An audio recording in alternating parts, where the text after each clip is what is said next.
Hey, how you doing? I do have a statement or two I want to make about the flock cameras.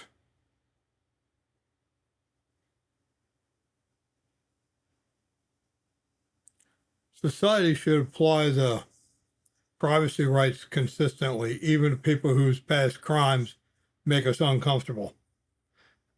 I'm talking about a lot of people are in an uproar about these flock cameras, about the information being misused, your information being everywhere, you're being tracked everywhere. You know what? What about people who have been convicted of past crimes? In particular, look at the sex offender registry. They paid their debts to society. There's several of you that stole stuff, or, what about the drug dealers? The crackheads. At what point is mass surveillance do we end it? It's so far you're not going to, because with the flock cameras, they're also putting things together that detect Bluetooth, I guess, cellular Bluetooth, or just a cell phone. You don't even have to be using it. When it passes by a flock camera, it's going to associate your license plate with that cellular data. It's collecting that cellular data from your cell phone, whether you're using that phone or not, just having it with you. You can't take the battery out to kill it, the phone. But let's get back to the privacy thing. Many of you say, oh, it's, right to privacy misused and all this. Everybody should have a fundamental right to privacy, regardless. If they paid their debts to society, they should have the right to privacy. The government classifies these sex offender laws as civil, but we all know it's punishment. So somebody that was, say, take me for example. Somebody lied about their age. I can't use that as a defense. Okay, so I'm offered 3 years probation or go to trial and face 30 years probation. 30 years in prison. And then those are state charges. And then the federal government's going to come and charge you as well. So, and the federal government can charge you. It's not considered double jeopardy. I don't know why. I don't understand it. But that's the way it is. But anyway, shouldn't I be, this was many years ago. You're talking almost 30, close to 30, 25, 30 years ago. Shouldn't I be entitled to the same privacy rights as other people? Or anybody else similar in my situation? Why should it be, I got to worry about, did I tie my shoelace the proper way or this or that? Or it's a felony and I go back to prison for some civil fucking law. So if you're for the sex offender registry, fuck you. I hope you get flocked.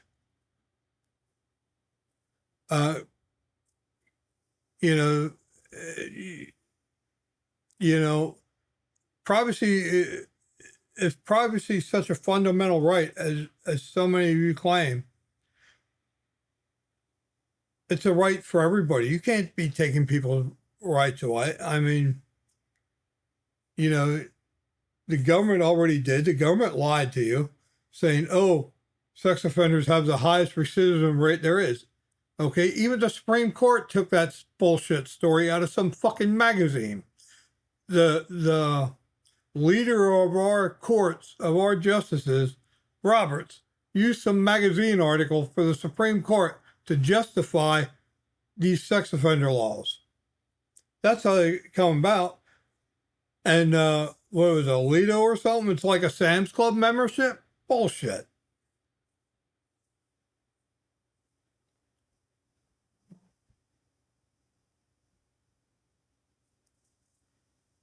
Okay, there's people in the sex offender registry that had nothing to do with a sex crime.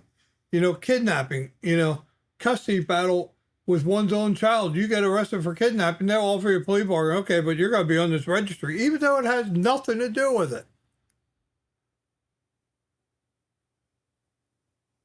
Everybody thinks they fucking know. What about the fucking, in the community, what about the Johnny that drives the neighbor's his kids and the neighbor's kids to school.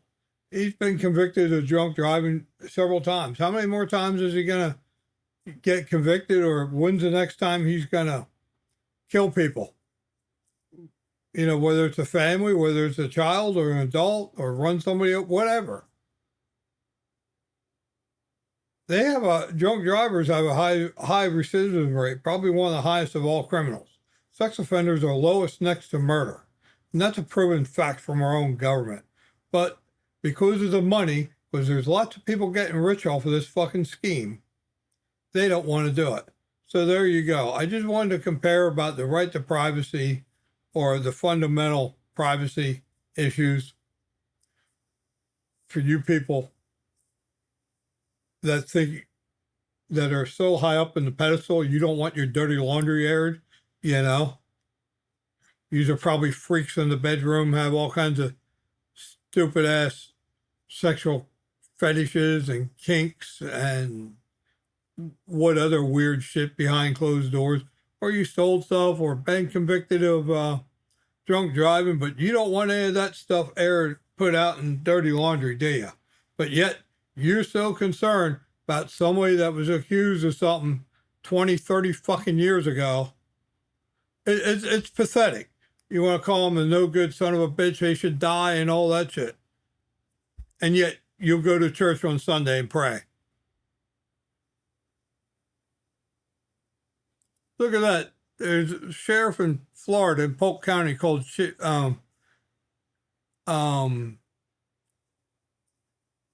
Grady Judd, I think, that says how Christian he is, that he goes to church and all this shit, but yet he arrests people and he puts them to shame.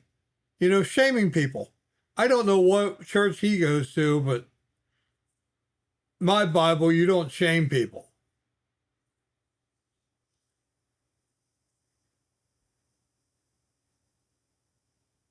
And he calls himself a Christian, you know, but who am I to judge? I'm just saying my Bible must be different than his. And the politics, I mean, they know it's bullshit, but it gets them points and votes. But look how many millions and millions of dollars are wasted on it.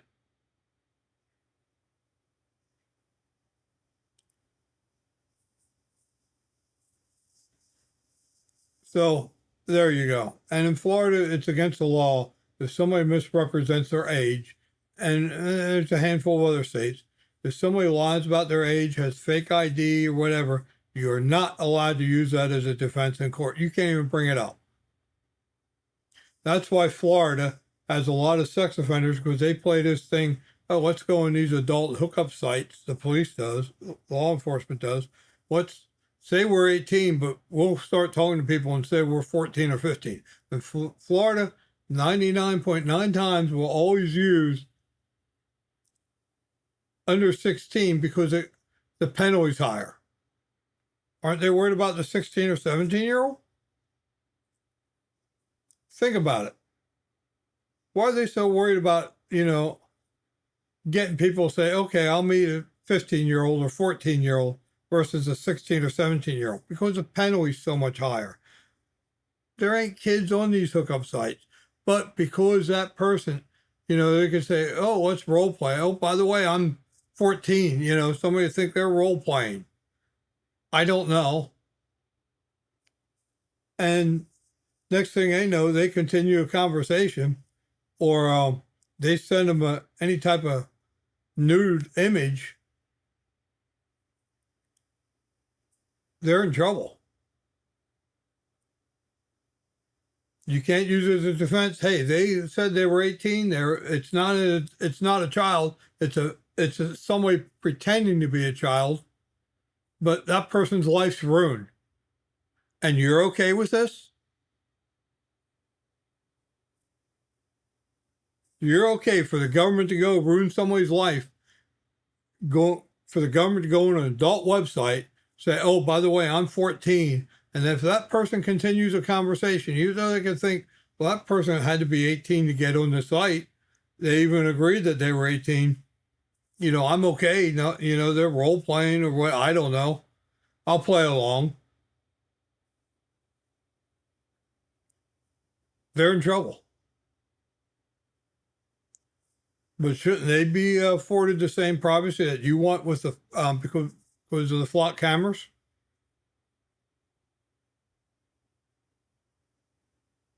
If you're for the sex offender registry, fuck you. There's a special place waiting for you when you die, in my opinion. Have a great day.